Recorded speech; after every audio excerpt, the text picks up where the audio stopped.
Hello, ẹ káàárọ̀, ẹ káàsán, ẹ káalẹ́ according to the time tí mo bá dé bá yín. Èmi ọmọ yín náà ní o Lẹ́dìkẹ́ Ìfẹ́olúwaṣọ, èmi náà ni mo tún mú wá o. Ẹ wo ẹ̀yin èèyàn wa, ọ̀rọ̀ yìí ti ń digi, ó ti báwọn kí ṣe put ẹ o, ó ti wá lẹ́tìkẹ́, ó ti ń lágbára. Ṣé mo pa ti fi style ìjà yín sí wípé wọ́n mọ̀ọ́mọ̀ wọ́n fẹ́ fi ìyà jẹ wá, òun ló ṣe ń ba nǹkan ọ̀gbìn wa jẹ́. Náà ẹ wá gbọ́ new plan tí wọ́n ṣẹ̀ ní fáwọn farmer kí gbogbo wa lè mọ bá ṣe fẹ́ ṣera wa ní Nàìjíríà, bí ebi ò ṣe nípa wá tí ebi ò nípa àwọn èèyàn wa, ká lè mọ bá ṣe máa find way ara wa, ká lè mọ ohun tá máa ṣe. Ká dúpẹ́ fọ́lọ́run tó jẹ́ káṣírí wọn máa tú, táṣírí yóò bá tú kí la fẹ́ ṣe. Ṣùgbọ́n Ọlọ́run tó nífẹ̀ẹ́ wa, òun ló jẹ́ káṣírí máa tú, káwọn náà lè ṣe kí ni, ká lè plan ara wa.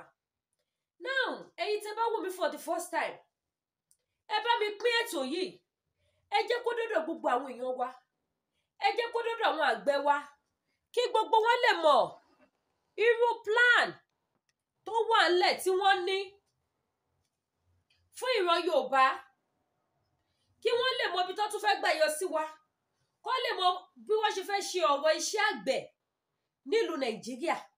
Wọ́n dẹ̀ ní ó jọ gàtẹ́ kò jọ gàtẹ́, ó fẹsẹ̀ kan tiro. Tí n bá play nǹkan tí mo fẹ́ play fún yín tẹ́ bá ń gbọ́, kẹ́ wá wò sí nǹkan tá à face pẹ̀lú ọ̀rọ̀ iṣẹ́ àgbẹ̀, pẹ̀lú ọ̀rọ̀ bó ṣe ń fi màálù jẹ oko, kẹ́ wá wò síra wọn, ẹ rí wípé rẹ́gí ló ṣe.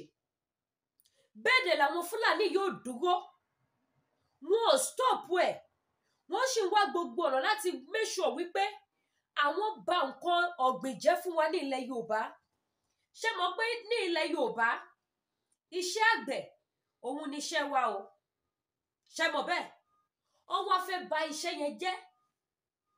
Ṣé mọ̀ pé tí a bá dáko, tí àwọn àgbẹ̀ bá ṣiṣẹ́ àgbẹ̀, àárọ̀ oúnjẹ jẹ lọ́pọ̀ yanturu.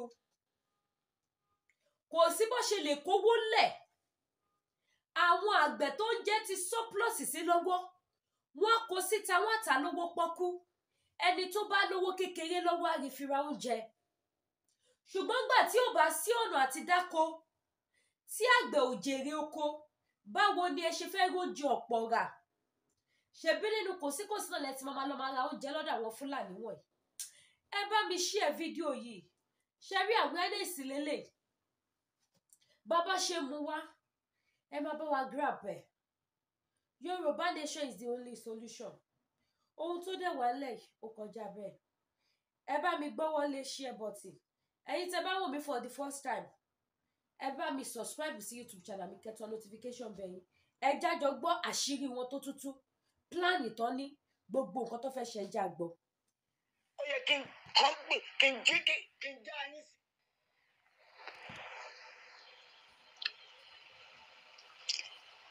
Ẹ káàárọ̀ o, ẹ káàsán, ẹ káalẹ́. Ẹ̀yin èèyàn mi níbikíbi, ní gbogbo ibikíbi tẹ́ bá wà, àìdá orílẹ̀-èdè Yorùbá ni àbí anywhere tẹ́ bá wà lórílẹ̀-èdè ayé. Èmi náà tún ní o, àbúrò yín, ẹ̀gbọ́n yín, ìbátan yín, ọmọ Yorùbá ògidì, Dr. Mọ́wùmí Lawal. Lówùúrọ̀ yìí mo tètè jí ní ìdájí yìí torí nǹkan tó ń kan mi lóminú, pé kí n tún sáré wá bẹ́yìn ọmọ Yorùbá sọ̀rọ̀. Ẹ̀yin ọmọ Yorùbá ògidì, pàápàá jùlọ ẹ̀yin àgbẹ̀ wa, ẹ súnmọ́ mi kẹ́ wá gbọ́ èyí tí mo fẹ́ sọ lénìí. Kò tí ì yẹ kí n gbé eléyìí jáde, ṣùgbọ́n wọ́n ní tó bá ti yá kò tún pẹ́ mọ́, kí n sì fi tó yín létí ná. Kí complete information tó dé, ó yẹ kí n bẹ̀rẹ̀ sí ní ṣí yín létí ìgbọ́ kó tó di pé mo mú ìyí tó kù nínú ọ̀rọ̀ yìí jáde. Ó yẹ kí n kàn pé kí n jí kí n já yín sí, kó má dàbẹ́ ni pé ó pẹ́ ká tó gbọ́ àmọ́ tá máa ṣe. Ẹ̀yin ọmọ Yorùbá ògidì, pàápàá jùlọ èyí tẹ́ jẹ́ àgbẹ̀ wa, mo bẹ̀ yín ní orúkọ Ọlọ́run. Nǹkan kan wà nísìnyí tí àwọn olórí wa, pàápàá jùlọ àwọn àgbẹ̀ wa, wọ́n máa gbé nǹkan kan wá bá yín. Ẹ ti máa gbọ́ arákùnrin kan wá, ọmọ Yorùbá but mo rí pé ọmọ Yorùbá ọ̀dàlẹ̀ ni apá ènìyàn ni ó pèrè ẹ̀ ládésínà lọ́dọ̀ mi ikú ṣínà lórúkọ ẹ̀ jẹ́ torí ó fẹ́ gba ikú wálé fún àwọn ọmọ Yorùbá pàápàá jùlọ àwọn fámà wa àwọn àgbẹ̀ wa ohun tó lè ṣẹlẹ̀ yìí kì í ṣe ohun nìkan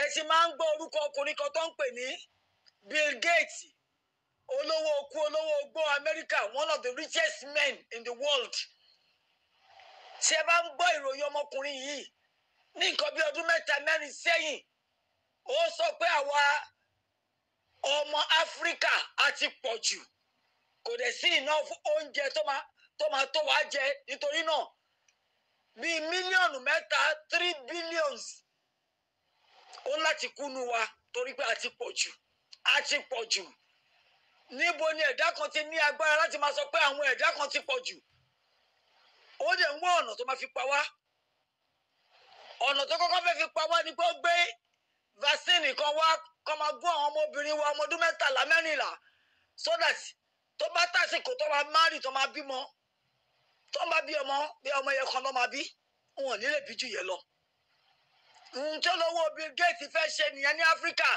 Nàìjíríà dẹ̀ ti gbà láyè nítorí oníjẹkújẹ ni wá mo tún fẹ́ gbé wá báyìí pé Bill Gates yìí kan náà ló ń bá àwọn olórí àwọn òjèlú wa ló ń bá wọn ṣe ìfikùnlukùn tó ń gba n tó wà ní ara wa àwọn organ àwọn èèyàn tó bá lọ sí hospital tó bá kù díẹ̀ káàtó wọ́n gba organ wọn máa kó wá sí United States wọ́n máa lọ tà ẹ máa wo bí àwọn alágbára olówó ìka wa ẹ wo ìkà tó ń ṣe fún àwọn mẹ̀kúnnù wọ́n fẹ́ máa tún ti àwọn mẹ̀kúnnù lọ sí hospital kó lè máa ráyè gba organs wọn ẹ̀dọ̀ wọn kíndìnrín wọn ọkàn wọn àwọn olówó wa dẹ̀ ń gbìmọ̀ pọ̀ wọ́n ń bá Bill Gates ṣerú àwọn nǹkan báyìí n tó sún Ekéremàdù ọmọ Ìgbò tó di ẹni tó lọ sẹ́wọ̀n ní London nìyẹn o eléyìí tí mo tún wá fẹ́ sọ yìí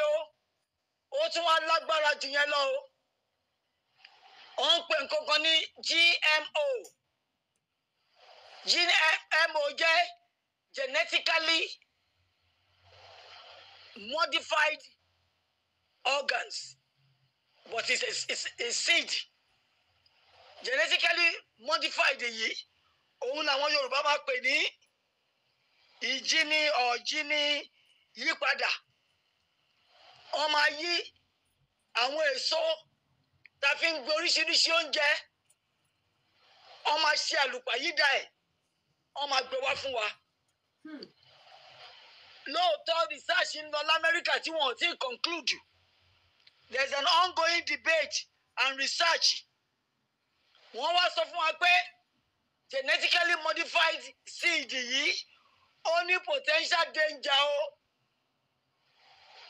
ó ní potential danger ànígbà tí mo lọ fún ara mi láti lọ find out mo rí i pé tí a bá ṣọ́ra ṣe ọ̀nà tí àwọn ẹni bí àwọn ìkà àwọn ọmọ orílẹ̀-èdè Nàìjíríà tó ń jálágbára tó tún fi máa pa àwa mẹ̀kúnnù rèé o nígbà tó máa gbé síìdì yìí wọlé potential danger tó wà ń bẹ́ẹ̀ gbà tí mo lọ wádìí ni pé the introduction of allergens àti antibiotic resistance máa wà tá a bá bẹ̀rẹ̀ sí ní lo modified genetic seed yìí àwọn àrùn kan máa wà tó pé kò ní gbá oògùn. ẹ bá wa ṣí ara ní oògùn àìsàn. resistance sí antibiotics ṣe pé tá a bá lo antibiotics gan kò ní gbọ́ nǹkan tí seed yìí máa ṣe nìyẹn ó dẹ̀ máa bà àwọn ilẹ̀ tí a fi ń gbìn nǹkan ó máa bàjẹ́ nǹkan tó ẹ̀kọ́ expire lóṣù 6 tá a bá ti bẹ̀rẹ̀ sí ní lo seed yìí ọdún 3 ẹ máa jẹ nǹkan tó ti ẹ̀kọ́ ti expire látọ̀ṣù 6 á sì máa jẹ́ wọ́n ń pè ní shelf life ẹ̀yin ọmọ Nàìjíríà ẹ jọ̀ọ́ torí Ọlọ́run ẹ má jẹ́ kí nǹkan tá a fẹ́ jẹ kó pa wá ẹ má jẹ́ kí greediness wa ọ̀kánjúwà wa kó rán àwa àtàwọn ọmọ wa lọ síbi tá a lérò ìkà làwọn lówó wa o ẹ jọ̀ọ́ mo bẹ̀ yín ni wọ́n ti wá ń pàdé àpò pẹ̀lú olórí burúkú ìta ń pè ní Bill Gates akúmọ̀tò kú àfọ̀run tó máa wẹ̀ lọ kò ní tó fẹ́ fowó tiẹ̀ ṣe ti pé ó fẹ́ jẹ́ ìránṣẹ́ èṣù lóòótọ́ olówó ríbi tí rabata ní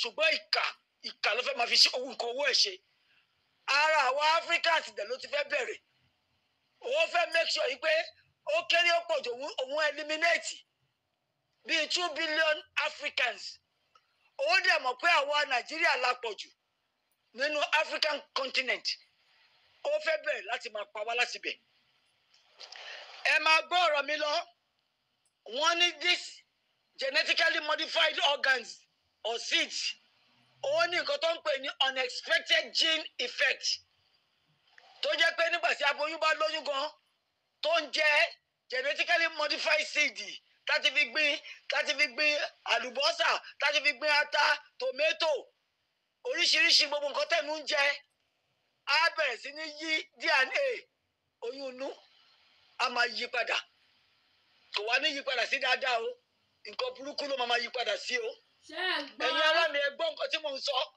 kò tí ì sí ìparí nínú kinní yìí o wọ́n sì ń ṣe rìsáàṣì lọ ṣùgbọ́n tí bá ní kí n dúró rìsáàṣì gan lè má jáde fọ́dún kan lẹ́nìí o mo fẹ́ já yín sí ni ẹ má jẹ́ kí President Tinubu Adésínà tó lóun agric expert àti Bill Gates wọlé sí wa lára o tí wọ́n bá gba genetically modified seed lọ́wọ́ Bill Gates ikú la gbà wọlé yẹn o àdèmọ òpin kínní yìí tó bá bẹ̀rẹ̀ sí ní wọ àwọn aláboyún àti àwọn ọmọ kéékèèké àmọ́ tó máa ṣe fún wọn àmọ́ aburú ẹ̀jẹ̀ Fúlàní wà ní ẹ̀jẹ̀ ló ti fẹ́ gbàbọ̀dẹ̀ fún wa láti bí ìbọn. This same genetically modified seed wọ́n ló ní what is called unpredictable effect on organisms on organs genetic homostasis which is the well-being of àwọn èèyàn tó ń consume this genetically modified seed or organ tá fi ń gbin àwọn oúnjẹ yìí. ẹgbọ́n tí mo wí ibi tí ẹ̀rù tí wọ́n bà mí ni ẹ̀ tó sọ pé effect genetically GMO yìí ó ní nǹkan tó ń pè ní unpredictable tó máa ní nǹkan wà unpredictable ó mìíní pé ẹ lè sọ ewu búburú tí kìíní máa ṣe lára àwọn èèyàn sínú organ tó wà nú ara wa ẹ jọ̀ọ́ World Health Organization gan wọ́n ló ní guidelines ó ń sọ àwọn nǹkan tó yẹ kán ṣe àti nǹkan tí ò yẹ kán ṣe concerning this GMO thing o wọ́n ló ń change changes ó ń tún nǹkan ń bà nǹkan jẹ́ nínú human DNA ẹ jọ̀ọ́ torí Ọlọ́run kì í ṣe pé scientist ni mí o ṣùgbọ́n orú nǹkan tó bá ti jọ mọ́ nǹkan ẹ̀mí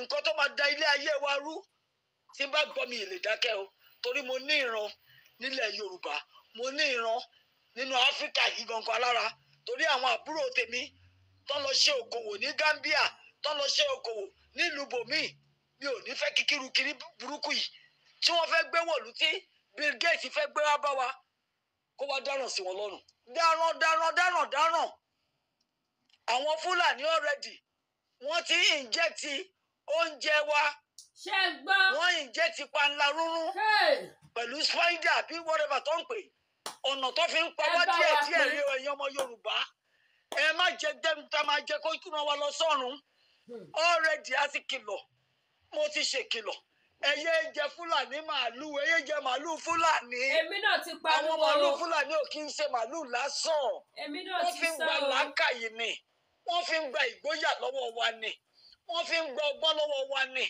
ẹ má jẹ Fúlàní mọ́ bẹ́ẹ̀ bá rí nǹkan kan jẹ ẹ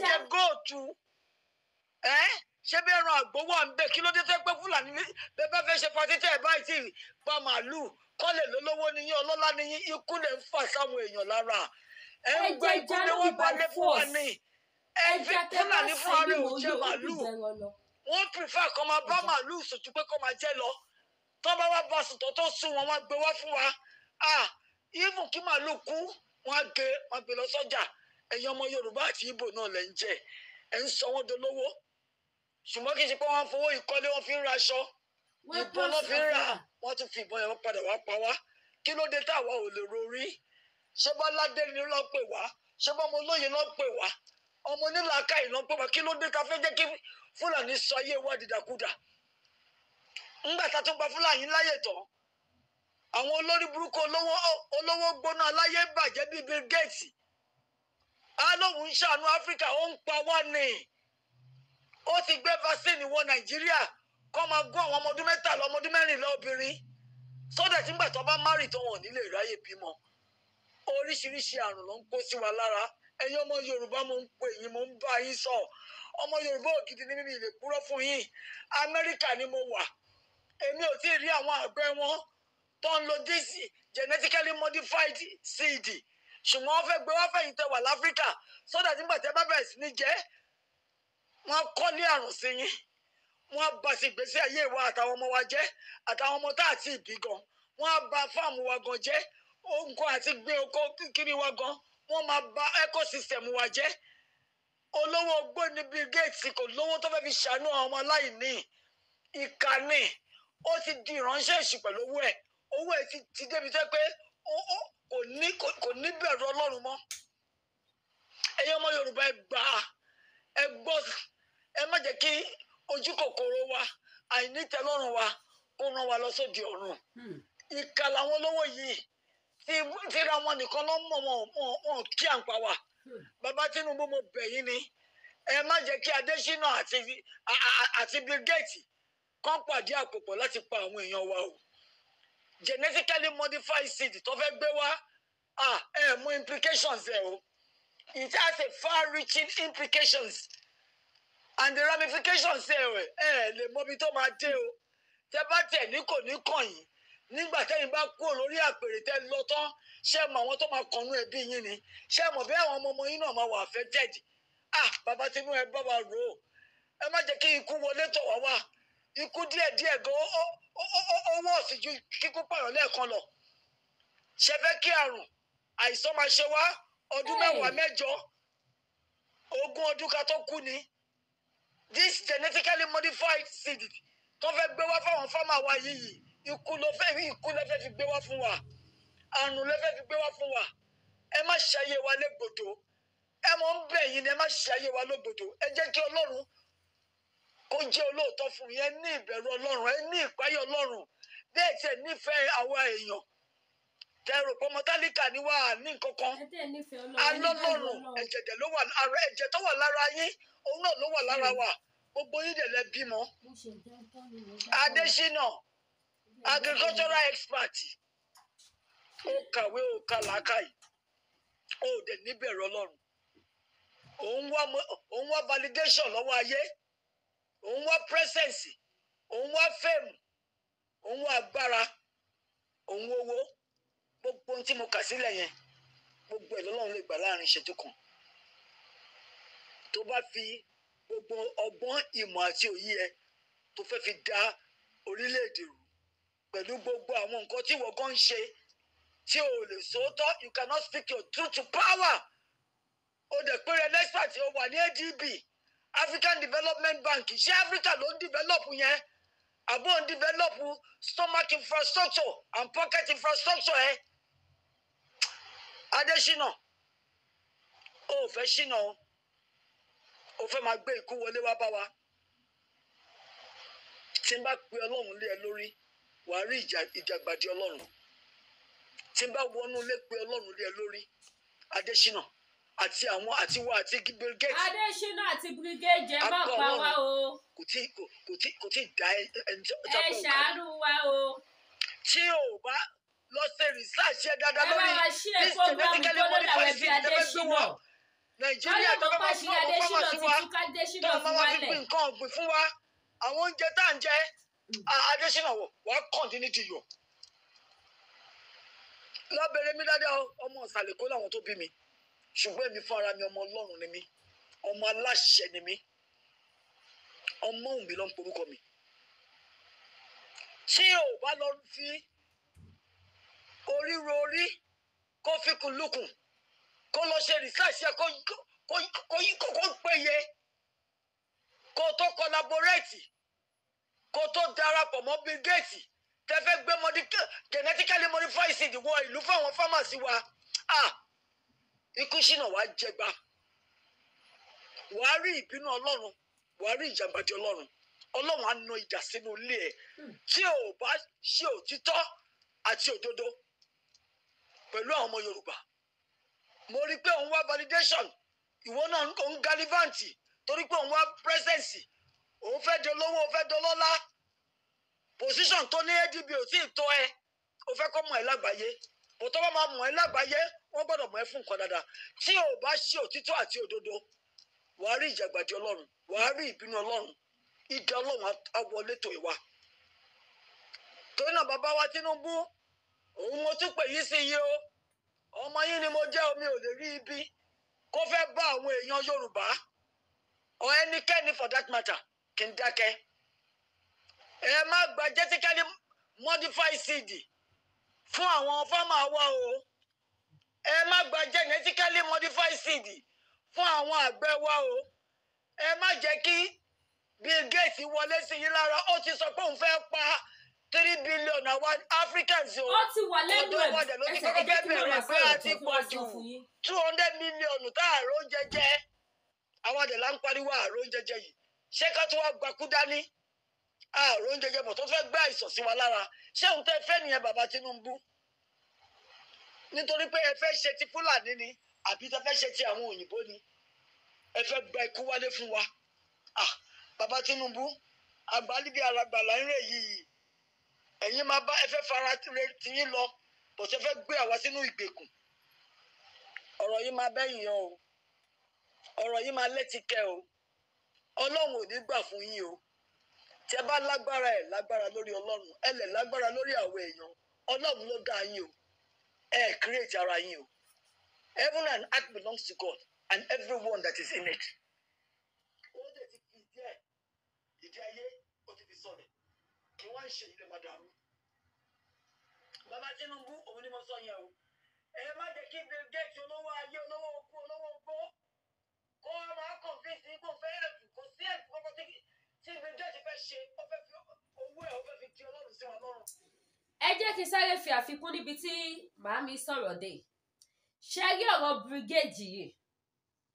Ẹ má rí lọ́rọ̀ náà láì. Màá flash yín back sẹ́yìn. Ní 2 years ago, mo fẹ́ rántí yí ẹ̀yẹn dáadáa ni o. I think it's early 2021 kí tó lọ sí Nàìjíríà. Ní brigade ti jáde ló ti grant interview yẹn. Wípé Africa are too much. Òun dẹ̀ fẹ́ pa so number, òun máa fẹ́ pa so number nínú àwọn Africa. Live interview ló grant. Níyẹn brigade. Ẹ̀yin tẹ́ bá lè flashback. Fídíò yẹn jáwé ìròyìn a fi ṣe program. Wípé wọ́n ti fẹ́ pa Africa o. Òyìnbó fẹ́ pa wá o. Wọ́n láti pọ̀ jù. A ṣe program yẹn dáadáa. Man yóò back up o. That same brigade. Ẹ má wo information bí information irọ́ o. Mo máa sọ fún yín pé anything tó bá látọ̀dọ̀ màmá tó ń sọ̀rọ̀ yìí, Wùmí Lawal, Dr. Wùmí Lawal, ọmọ Wùmí Lawal, ẹ má kó dànù. Kí màmá tó bọ́ síta wá sọ, ẹ má gbàgbé pé Amẹ́ríkà yẹn náà lọ wà. Kò dẹ̀ possible kí wọ́n blackmail èèyàn l'Amẹ́ríkà. Èèyàn tó ti spend so many years, they know the rules and law. She's a law, she read law. Lọ́yà ni wọ́n. Wọ́n ṣe ni tí ó mòfin. Lẹ́yìn tí wọ́n retire ní Nàìjíríà tí wọ́n ti bá àwọn olóṣèlú wa ṣe bàbá Babásanjọ́ ṣiṣẹ́, so many of them ṣiṣẹ́ ni wọ́n lọ retire sí America. So kẹ́ má wò bí wrong information ni. Nígbà yẹn náà apariwo. Kíní yẹn die down. Ó die down. Wọ́n dá yẹ̀ dáwò, àwa làwa dákẹ́ o. That same plan ni wọ́n tún ṣẹ̀ṣẹ̀ wá lọ wú dìde sí.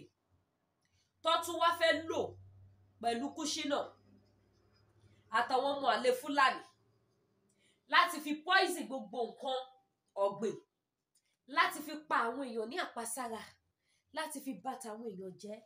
Ẹ jọ̀ọ́ kí ló ṣẹlẹ̀? Kí la gbé, kí la jù, ta la ṣẹ̀?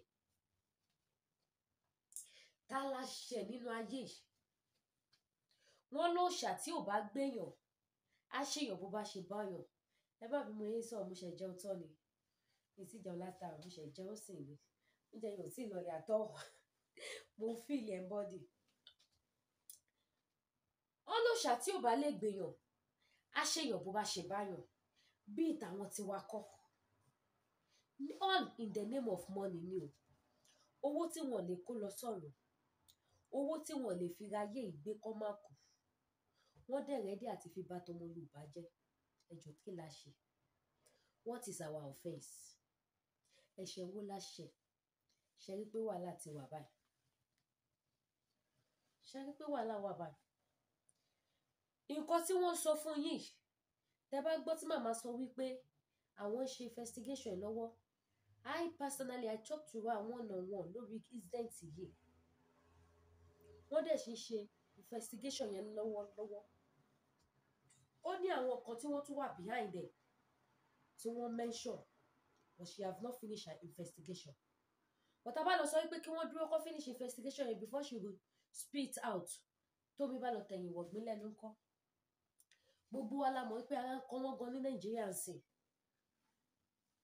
Òun la ṣe yẹ pé tá bá rẹ́ ní tì a gbọ́dọ̀ tètè pariwo ẹ̀ síta. A gbọ́dọ̀ dákẹ́. Ọlẹ́ni tó bá dákẹ́ ta rẹ̀ máa bá dákẹ́. Gbogbo ọ̀nà ni Fúlàní ń gbà láti make sure wípé àwọn deal pẹ̀lú wa. Wọ́n dẹ̀ ti lọ pàdé àpòpọ̀ mọ́ brigade. Wọ́n ti gbé operate papọ̀. Nípa àfi ká múra o.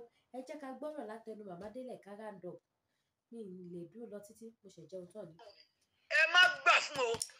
Ẹ má gbà fún Bill Gates o. Tó bá gbé genetically modified seed wá bá yín ẹ sọ fún pé ilẹ̀ wa lọ́ra kò sí tẹ́ gà sí orí ilẹ̀ Yorùbá tí ò wù lẹ́bàá lẹ́gọ́ kò sí tẹ́ máa jù sílẹ̀ bẹ́ẹ̀ gbàgbàdo sílẹ̀ ó máa wù kẹ́sọ̀ ẹ̀wà sílẹ̀ ó máa wù. Ẹ má lo genetically modified o sophistication kan ló ń pè yẹn o ikú lẹ́fẹ̀ẹ́ lọ fọwọ́ rà wá fún wa o. Kò dẹ̀ ready láti kú fún Bill Gates or anybody for that matter. Àwọn ọmọ Fúlàní gan wọ́n spray ẹ̀wà wọ́n spray ata wọ́n spray èrúrú panla pẹ̀lú spider àbí whatever tọ́lọ́ mo rí fún ara mi ni. Tó tún sọ fún ọmọ Yorùbá yẹn pé tó bá fẹ́ ra nǹkan tó fẹ́ rà kó rà bí ọ̀bá dẹ̀ rà kókó wà rẹ̀ kó wájú ó ń spray ẹ̀ pẹ̀lú bó ṣe ń spray ẹ̀ ẹsẹ̀ ìdọ̀tí yìí náà ló fi ń gun ẹ̀wà káwa máa jẹ. Àwọn ọmọ onídọ̀tí àwọn ọmọ olóòórùn ń tọ́ fún wa jẹ nìyẹn. Níbo ni NAFDAC yín wà bàbá Tinubu? Sanwó-Olú níbo ni NAFDAC wà?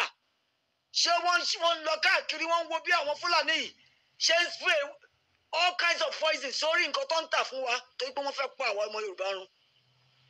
Fúlàní ò jẹ màálùú o àwa là ń jẹ o ṣùgbọ́n màálùú wọn yìí wọ́n ń bá sùn nǹkan tó wà tà fún wa.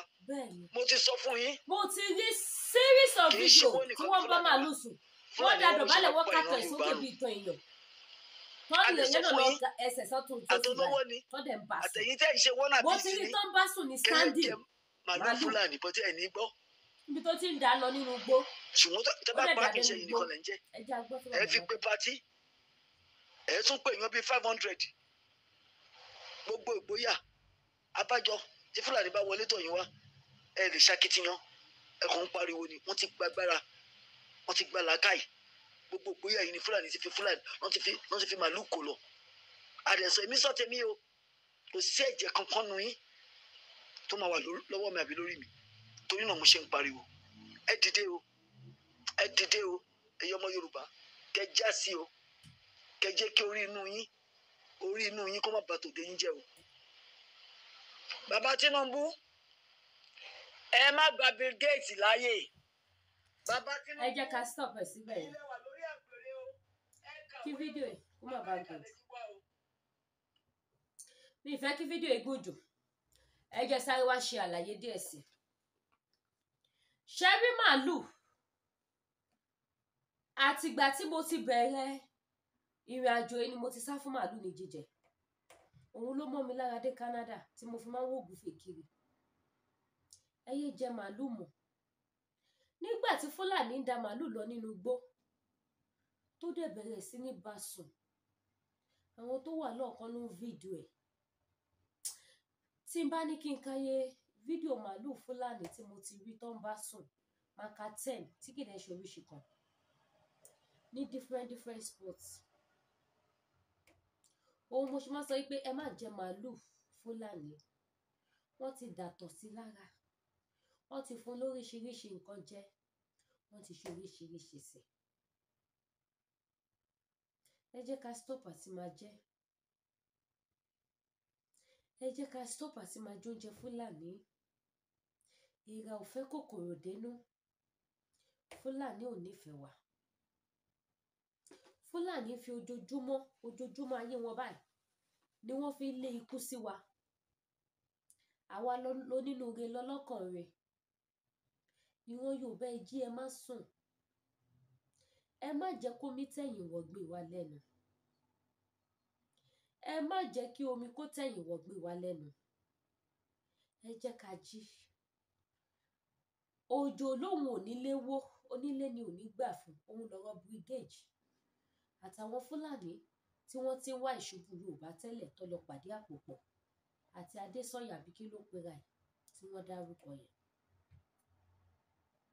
Ní agbára Ọlọ́run bá ṣe gbogbo wọn bá ṣe ń tú báyìí, a máa gbé wá. Ẹ yẹ subscribe sí YouTube channel mi, ẹ tán notification bell.